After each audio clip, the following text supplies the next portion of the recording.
In 2005, scientists discovered a planet whose climate was almost like Earth's. This meant that life could survive there. In 2006, NASA built the most powerful transmission device and started the Beacon project. A special observatory was built in Hawaii that would send messages based on signals. A satellite, which orbits Earth every 24 hours, would amplify those signals and send them to the new planet, hoping to get a reply from some alien life. Meanwhile, Alex is celebrating his birthday in a bar with his brother Commander Stone.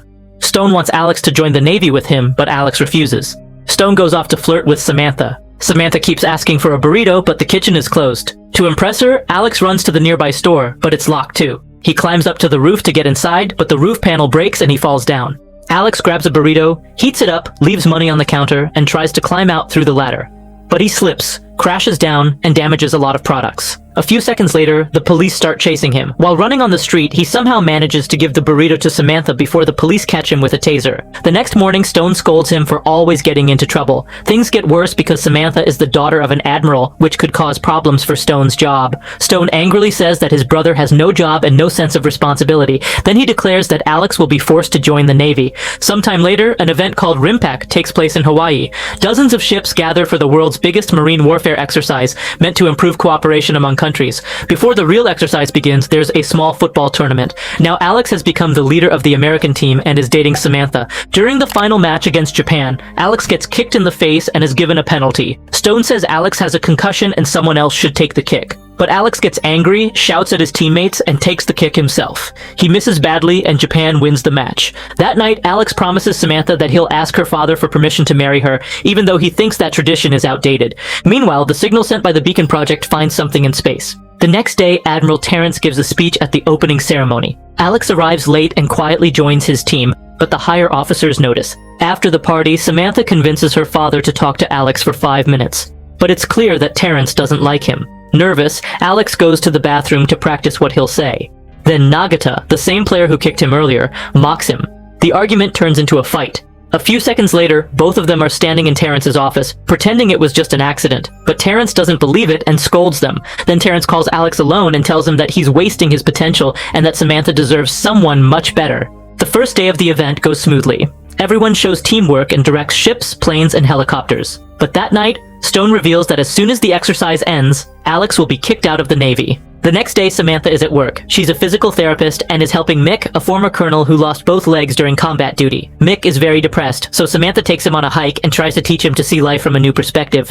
Meanwhile, a huge object passes near Jupiter and breaks into 5 pieces. The Department of Extraterrestrial Contact spots it on radar and immediately calls NASA, the Air Force, and the Beacon Project. Those objects are flying in formation and heading straight toward Earth, which means they're intelligent spaceships, not random asteroids. One of the ships crashes into a satellite, gets separated from the group, and starts breaking apart. The other 4 spaceships crash into the Pacific Ocean, which Samantha and Mick see from the mountains. The broken ship crashes in Hong Kong, destroying several buildings and killing thousands of people. The falling debris also kills thousands more. Soon, technicians confirm that these ships came from the new planet, meaning humanity has finally received a reply to their signal. All ships in Hawaii stop the exercise and begin searching the sea for those spacecraft, but they don't appear on any radar. Chinese scientists take samples from the crashed ship and discover that it's made of an unknown material. Its grid-like patterns might be part of a communication unit.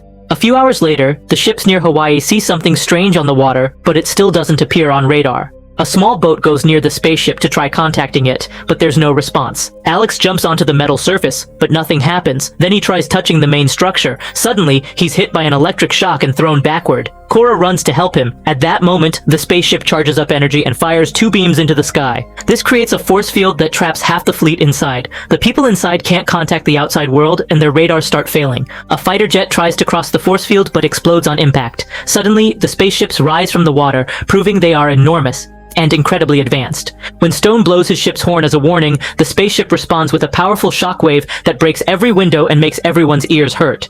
Then, the Navy fires a warning missile, but it causes no damage. The alien ship fires its own missiles, and the soldiers start shooting in the air to destroy them. Unfortunately, one missile still hits the ship and explodes. The ship gets badly damaged, and some men are killed. The team on the smaller boat circles around the spaceship, firing non-stop and trying to avoid the enemy's attacks. Stone also orders his main ship to fire, but because of the shockwave, their locking system is damaged, so the attack isn't very effective. The spaceship fires back again, and once more, the soldiers fail to stop all the missiles. One missile hits the ship and explodes, killing many men and creating a hole that lets water in. Desperate, Stone orders his men to keep firing, but the enemy launches a much bigger attack, and the entire ship explodes in a massive blast. After watching his brother die, Alex sends the boat back toward the fleet. He learns that all the senior officers were killed during the attack, so now he becomes the next senior in command. Burning with anger and revenge, Alex tells his team to prepare for a full counterattack. On the Japanese ship, Nagata orders his men to give backup. The aliens immediately attack, and one huge explosion disables Nagata's ship. Alex wants to continue fighting, but his team convinces him to stop. So, he turns the ship around and goes to rescue the sinking Japanese sailors. Once there's no threat, the spaceship withdraws its weapons. But then, the main alien structure charges up again and sends out several shredding machines and a small aircraft. 2 shredders land at the Hawaiian military base, destroying every building, jet, and helicopter in their path. Another shredder lands in the city, interrupting a baseball game. It stops in front of a little boy, but ignores him. Instead, it attacks machines and structures like bridges, causing cars to fall deep below. Up in the mountains, Mick and Samantha see the small aircraft flying. Police find them and tell them to leave the area, but Mick stays because he wants to see the aliens. The aircraft lands near the observatory, and the pilot steps out to examine the structure. When police cars arrive on the road, a strong shockwave stops them, and the alien pilot attacks. While rescuing the Japanese men, the team finds an alien pilot who had fallen during the satellite crash. They remove his helmet and carefully examine him, but the alien suddenly wakes up and grabs Alex's face. Suddenly, Alex sees a vision. These aliens have been attacking and conquering countless planets across the universe. Just then, an explosion hits the wall, throwing everyone down. Alien soldiers enter through the hole and take their pilot away. Over the radio, Alex hears that 2 men in another sector were killed, meaning one alien has stayed behind to sabotage the ship. The ship goes into lockdown, and a search begins. As a soldier climbs the stairs, he's suddenly pulled up and thrown down the hallway. In the weapons room, the door bursts open, and the alien comes in. It ignores the technician and scans the weapons. When the man tries to stop it, the alien easily throws him against the wall. Then, the technician attacks the alien with a tool, but the alien grabs him and slams him down again. At that moment, Alex runs in, firing his gun, but the bullets don't affect the alien's armor. While the alien focuses on attacking Alex, Cora starts shooting from behind with several weapons, but the alien quickly disarms her and knocks her down. Alex tells her to go to the weapon controls while he runs outside so the alien follows him. Cora turns the cannon and Alex jumps over the railing to hide. The cannon fires, and the alien is killed. Up in the mountains, Mick and Samantha find the destroyed police cars. Samantha takes the keys from one of the bodies. Then they see aliens coming and quickly hide. Luckily, the aliens think the sound came from horses and leave. After that, Mick gathers some weapons, and Samantha tries to contact someone using the radio from the only working car. Suddenly, they meet Cal, an employee from the observatory. He tells them that the aliens have taken over the building and are trying to use Earth's satellite to contact their home planet again, because their communication ship was the one that crashed. If they succeed, the entire alien army will come to Earth. Meanwhile, the government finally allows the media to inform the public that aliens are attacking. Many leaders ask people to stay calm, but ordinary citizens panic and riots start spreading through the streets. Back on the ship, a soldier puts on the alien's helmet and notices it's like sunglasses. He also remembers that the alien's eyes looked like a lizard's. He concludes that just like lizards become weak in sunlight, the aliens are also weak in sunlight, and their armor protects them from it. The crew starts discussing how they can use this information. It's difficult because their radars can't detect the aliens. Then Nagata says that the aliens also can't see humans. They only react when directly attacked. He thinks that instead of using radar, they can use weather buoys, because these buoys measure the movement of water, which happens every time the alien spaceship moves. The technicians access all the buoys in the area and create a complete map. Alex is so impressed that he gives command of the operation to Nagata. The team keeps an eye on the chart, and as soon as any spaceship moves, they immediately lock onto it and fire. But the shot misses, and the spaceship starts moving toward the fleet.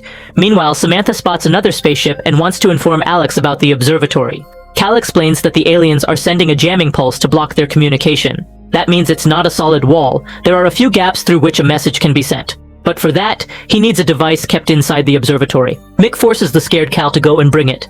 Cal crawls on the ground in the dark and enters the observatory through the back door. As soon as he picks up the device, an alien comes behind him and touches the metal, but it can't see Cal. Because of that, Cal manages to escape and reunite with his friends. Alex's ship attacks again, but it misses once more. This time the aliens counterattack. Luckily, the ship either dodges or shoots down their missiles, although the explosions make the ship shake. Now that the spaceships are very close, the humans fire again, and this time they destroy 2 ships.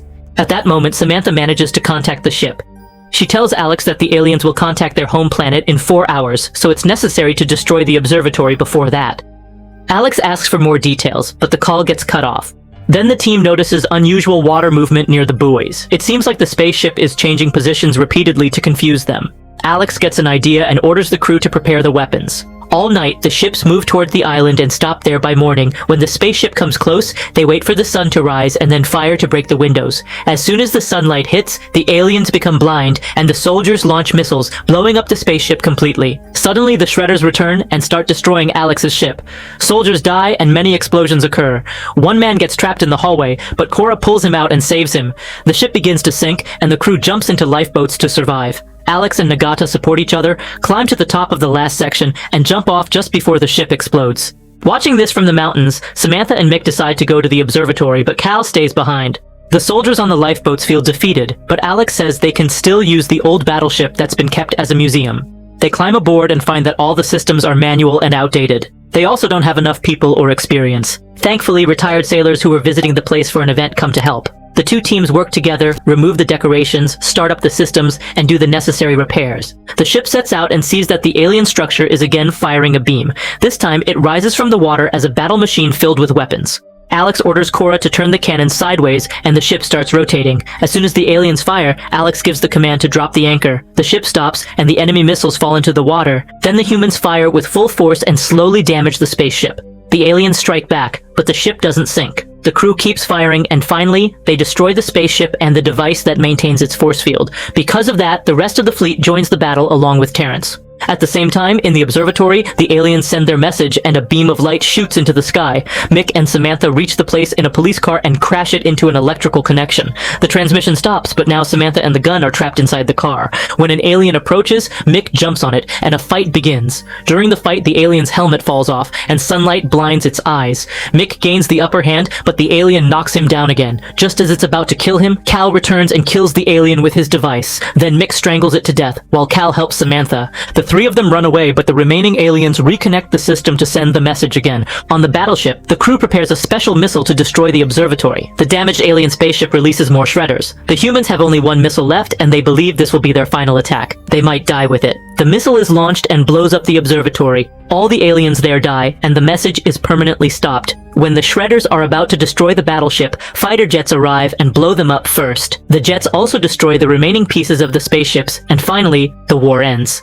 Sometime later, the entire crew and Mick are awarded the Medal of Honor. The fallen soldiers, like Stone, are also honored.